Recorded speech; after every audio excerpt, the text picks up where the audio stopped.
Hello, happy Friday. Welcome to another episode of Wind Down Fridays. I'm Shirley of bellandbless.com. You'll notice as the weeks go on, I may be changing and shifting. I'm doing some experimenting with my backgrounds to see what I like. I like to switch it up. I don't believe that I have to have one, per episode. As you see, I just put up my Christmas tree. I am definitely in the Christmas spirit right now. And my birthday, for those that don't know, is December 29th. So, I always look forward to Christmas, my birthday, New Year's, etc. So I'm super excited. I hope everyone had a wonderful week, a wonderful Thanksgiving. I personally had so much fun. I had a chance to go down to Atlanta. And then from Atlanta, I went to Orlando, where I spent my Thanksgiving in Orlando. And then my niece Kaylin turned 13, and we enjoyed our time in Walt Disney World. And this was the first time I've ever been there. I'm 33, so, in 33 years, my mom always did make an effort to say she was going to try to take us when we were younger. But, she was a working mother with 5 children. Didn't always have the time or means to make that happen. But that's always been on my vision board and something that I wanted to do. So being there, enjoying the magic, it was so fun. I really did have a good time. And just, as sad as it was watching my niece get older, like, she's 13 now, and I don't know why I was in awe. Like, I literally remember when she was born, her first birthday, her 5th birthday, her 7th birthday, turning 10, turning 11. And it just seemed like 13 just came so fast, and I don't have kids yet, but I can imagine as a parent, you will look at your children sometimes like, where did the time go? And I look at my nieces and nephews like they are my unofficial kids. So, there's that part of me that's like, wow, time really does fly. And it makes me feel super old. So, but she keeps me young, child. She knows that I'm a fun auntie that, is fly and hip. And I know all the new, TikTok trends and all the popular culture. So I hope they do look at me as the fun fly auntie. But yeah, it was definitely a great, great time. And, coming back into the week, took some struggling. I'm not gonna lie. It definitely was a lot going on in every realm of life. The great thing about being on vacation is you get to mentally just be in a different place. So you're not locked into the day-to-day in your routine, which is great. I think it's great to take a mental break and, just take a lapse in like what you're always doing every day. So as far as my routine, I did feel off because I do have a set routine I love in the morning, throughout my day. But the chance to just step back and not have to worry about any obligations felt great. But coming back was like, okay, whirlwind of responsibilities that I had to tend to, which made me a little like I wish I extended my PTO week. But it's all good. You know how the end of the year initiatives are here and we have to get things done. So, that wasn't a major factor, but I did miss the weather. It was beautiful, beautiful, beautiful in Atlanta and Florida. Florida was unseasonably warm. I mean, we were talking 85s one day. We were in the pool every day. It was just a different life. I'm from New York, so getting back to New York and the cold and the grind and the hustle was just like, okay, this is a reminder that I definitely have to retreat a little bit more often. So, I can't complain. And that brings me to the topic that I wanted to discuss today was taking time for self-care. So as we are in the end of the year, I love this time of year because I get to reflect on January 2022 to December 22. And, I think I've discussed on this channel, if I haven't, that I like to write my goals down. So like with my planner that I released last year and the one that I'll also be releasing next month, you'll see throughout the planner, there's goal setting, and I strongly believe in setting goals. I strongly believe in not only setting goals, but documenting them. So writing them down, and not only writing them down, but having logical steps to get there. So you probably heard of SMART goals before. That's like more on the business side. You could use the logic when you're setting goals, but they want to be smart, measurable, timely. There's a whole acronym for it that I cannot remember right now, but I will get back to you with it. I do like the SMART goal process, but I also like to literally write down like, okay, if my goal is to save X amount, how am I going to do that? Am I going to automate my savings? Am I going to reduce my spending? Am I going to create a budget in every area of life so I can get there? So I believe it's important to have a roadmap, to really get to your goal and get to the next step. So between January and December, I love to revisit my goals. If I check them off and I completed them, they go out, and then I just continue to create new goals, because it is important to, I feel like, have goals, because it just motivates you, like in any essence in life, whether it be in your career, your health, your wellness, your mental, your spirituality. Like, it's always great to have a goal, because it just keeps you to keep that momentum and keep working towards something. But at the same time, self-care and rest is so essential, and I touched upon this on my Instagram page, that, when I clocked in my PTO at the end of the year, I had like over 104 hours, which, in corporate America, it's like 2 weeks of vacation. But it's a lot, when I shared that with my team on my retreat, it wasn't an effort to brag and make it seem like, oh, she's such an overachiever, she doesn't believe in PTO, because I did take plenty of PTO throughout the year. Like, I went on vacations, I took mental health days, just, tried to use it as much as I could. And even in doing that, I still had so much time left over.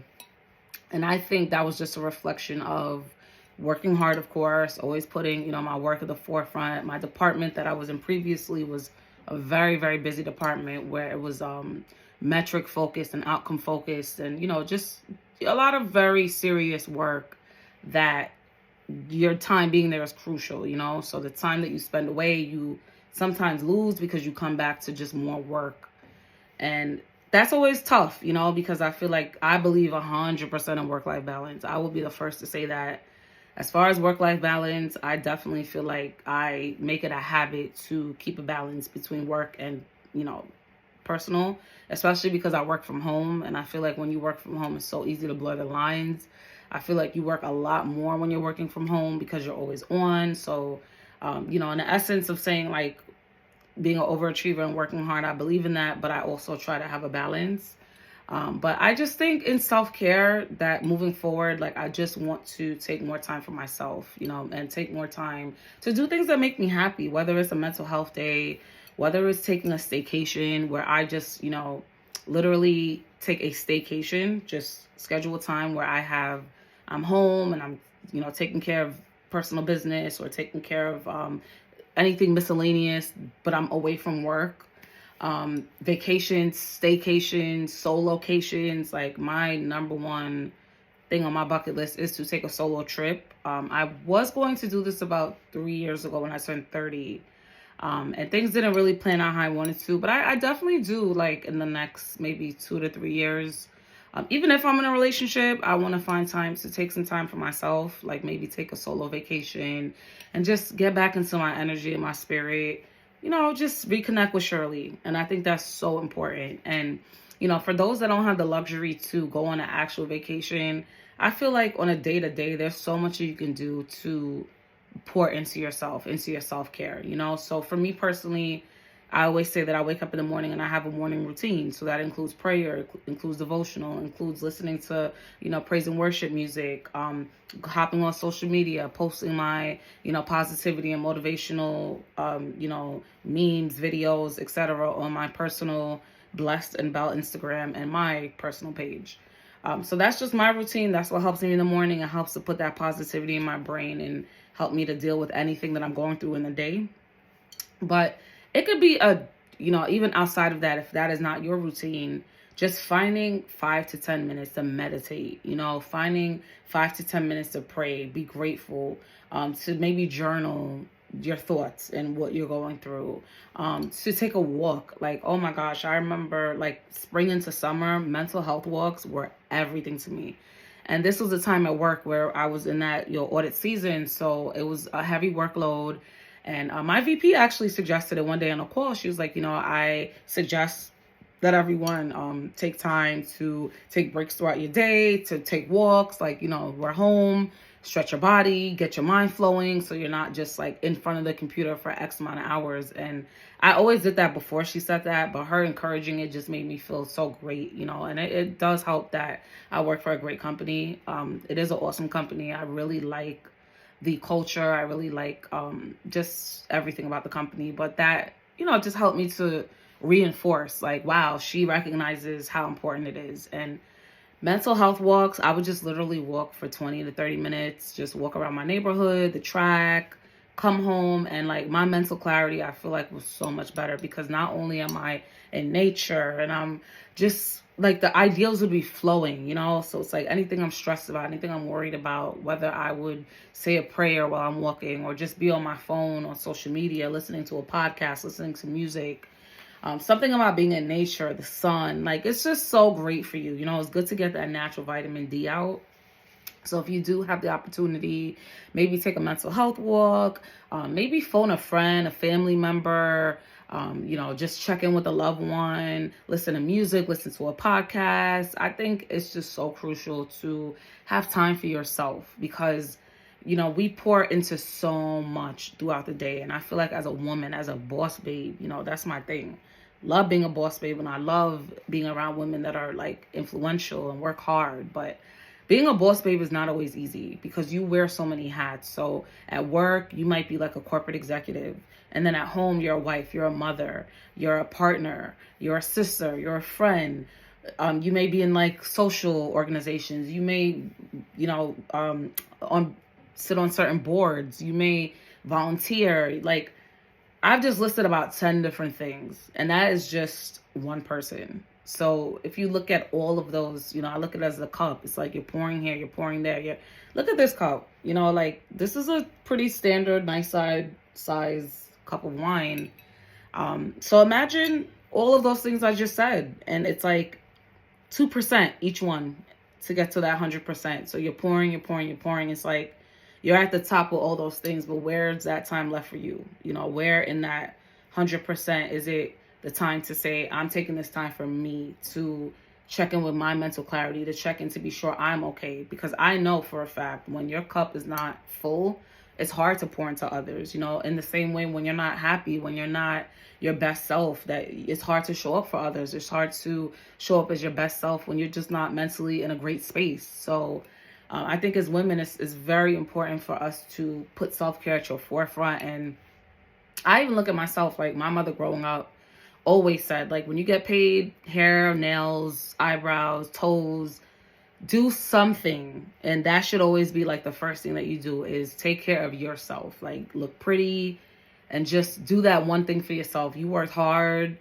through that week or that 2 weeks to get that paycheck. So pour into yourself first. And that always stuck with me. So that is something I like to do. Like yesterday, I went and got my nails done. It wasn't a Friday, it wasn't payday, but I was just like, what? I had a long week, and it's unfortunate because my week was actually a short, long week.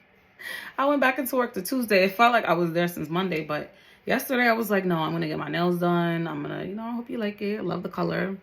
Something different, definitely. Never tried this color before, but yeah, I was like, no, I'm going to like go. I'm going to pour into myself today after work. I'm going to go get my nails done. I went to the gym, had my training session, and there's a nail salon in the mall. So I went right to get my nails done afterwards. And I felt great. And I came home super sore, super just feeling great. Endorphins rolling, nails done, feeling pretty. Went to sleep and woke up today just ready to conquer a Friday, So that's just super important to me. And I do hope as we approach the end of the year that you are able to look back and reflect on where you might have fell short with self-care, where you might have sell yourself short, where you might have identified areas where you could have definitely taken more time for yourself. And you know what? It's not the end of the world. We have a whole new 365 days coming up next month. So once January comes, and I wouldn't even say to start to January, take advantage of having a head start. But now that we're in the tail end of the year, maybe use this time to, while things may be a little slow at work or while you just maybe having a little bit more free time, to just every day take 5 to 10 minutes and keep allowing it to grow. So let it start at 5. It may go to 15. It may go to 20. It may go to 30. You might get to the place that you have a weekend where you say, you know what, this weekend I'm dedicating it fully to myself. My phone's on D&D. I'm taking myself out to eat. I'm taking myself time to relax. And that brings me to a point. This summer, for the first time, I became very comfortable with taking myself out to eat. It was something I always struggled with in the past, especially my single season. I did it once or twice and I felt so awkward. Like, I sat at the bar and I just felt like a loser. I don't know why. I felt like everyone was looking at me like, who's this lonely girl? I didn't like it. But as I get more comfortable with myself and being single and being happy being single, I tried it this summer and I felt so liberated. And I found when I did do that, I just attracted, whether it was like bartenders or people within the scope that I were in, I just attracted new friends. So let's say there was the time that I went to the bar and I was waiting on my girlfriend Rochelle to come. But in the time that I was there, and she is a nurse, so she got off at 11. So I was there a good stretch of time alone. But I met so many fun people, like people that brought me shots, people that just like embraced me. And I don't know what it was because I was literally sitting by myself, just relaxing. But I just feel like maybe my energy just was inviting, but it was nice. You know, it was really fun to just meet new people, have fun. These are strangers and all from all walks of life. I'm not one to ever discriminate. So black, white, Spanish, Indian, just all together in one space. Just great vibes. So that was fun. And just other instances where I took myself out and I just either met someone at the bar or just met like the bartender and we struck up a conversation.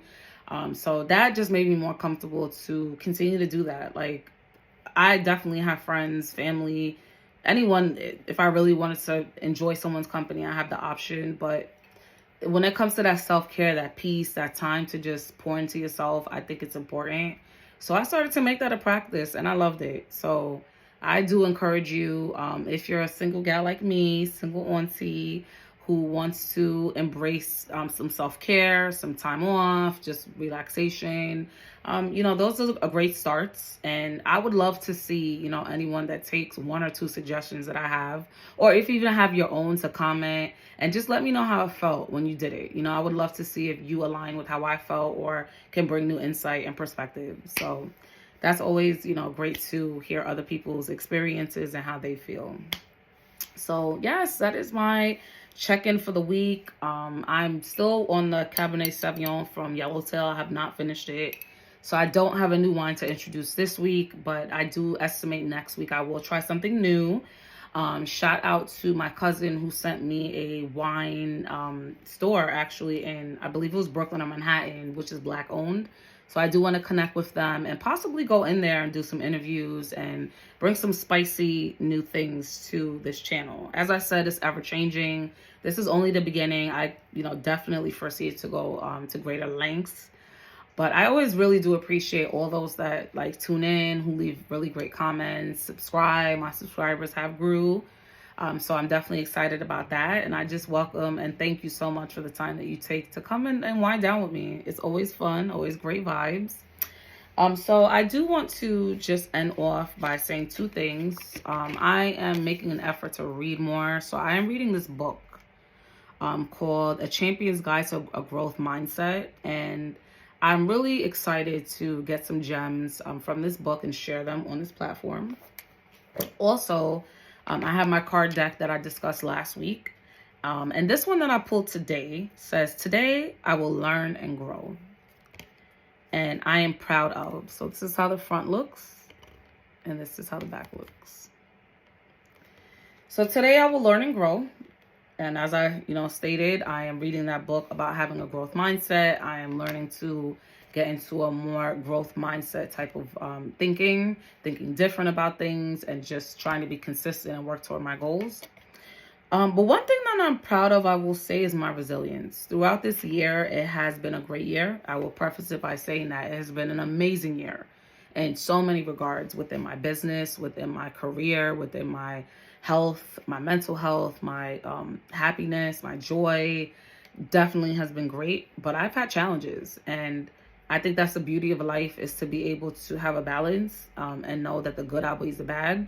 And you're always going to have challenges in life. Nothing is ever going to be perfect, but I'm proud of how I have handled these challenges.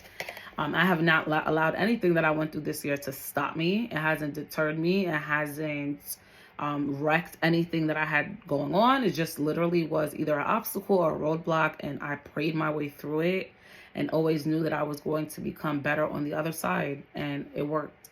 So that is something that I'm proud of. I'm proud of my resilience, and I feel like the resilience and strength that I built this year is going to carry me on to several years to come, and part of this channel is just working on my gift of writing, inspiring, motivating to help others, because how many of us go through challenges and obstacles and fall short because you just don't have someone that can listen or someone that could just help you, and it's not always helping in a physical sense. It could just be a word. It could be something, just a positive, drop of inspiration that you put into their ear. So that is something that I'm proud of. And I hope that the resilience that I built this year will carry me on for years to come. And that I will always remember that, the obstacles that I may have faced this year, anytime in life, I always made it on the other side. And I think that is what I want to leave you with, is we are at the end of the year. You still have opportunity to turn any situation around. I believe in Jesus. I believe in God. I believe in prayer. I believe in faith. And I believe when you pray, things are set in motion as long as you believe that they are done in, his will and his timing. So anyone that is struggling in this season, and I believe that I wrote a post on Blessed and Belle, the Instagram page this week, just wanting to preface that everyone is not in the Christmas spirit, right? There's so many people that you may not know what they're going through mentally, emotionally, financially, just dealing with certain issues that may be hindering their ability to be in that Christmas spirit and be in a happy place. So I would just challenge everyone to be empathetic this season. Just try to be nice, try to be in the spirit. And I don't say that to be fake, because there is that side of Christmas and the holidays where it's like, oh, I'm going to, it's Christmas. Don't be like that. Don't act like that. But it's true. It is the holiday season, and it is a reason for the season. We all know and believe, and I truly believe that this is Jesus' holiday. This is when he was born and when he came and he was given to us, as a savior, as our Lord and Savior. And that's what I remember, aside from the gifts, aside from the happy, fun holiday times, there is a reason for the season. And it is a time to be extremely grateful, because so much goes going on in the world right now, recessions and all time, but economic downturns, so much going on, that I feel like every day that you wake up in a sound mind and you have the ability to make a difference, you have the ability to work, you have the ability to just live the life that you want. You don't have anything hindering you health-wise. You're healthy, you can speak, you can talk, you can walk, you can think for yourself. I think those are all reasons to be grateful. So, I do challenge you as we go in the end of the year to not only reflect and take time for self-care, but to also just remember the reason for the season. Be gracious, be nice, be kind, be empathetic to people's challenges, lend an ear, lend a hand, just in any way that you can be of assistance to give back, I think is always very important. So, that is my spiel for the week. I thank you so much for tuning in. As you know, our Belle and Blessed Life Planner is dropping at mid-month. So I would say within the next 2 weeks, I will definitely have that out for sale. It will be before Christmas, and I will have several links to announce the, sale of my planner. If you have a chance, please go on my social media, Blessed and Belle. That is BLESSEDANDBELLE. Website is belleandblessed.com. I have some new merch coming, so that will definitely be dropping within the next week. And I hope that you enjoy some Christmas sales that I have going on. And, just always feel free to give me feedback, write me. If you want to ever come on, please let me know. Always looking for guests. So thank you so much for tuning in to my Wind Down Friday with Shirley at belleandblessed.com. Stay blessed and belle and have a great weekend. Cheers.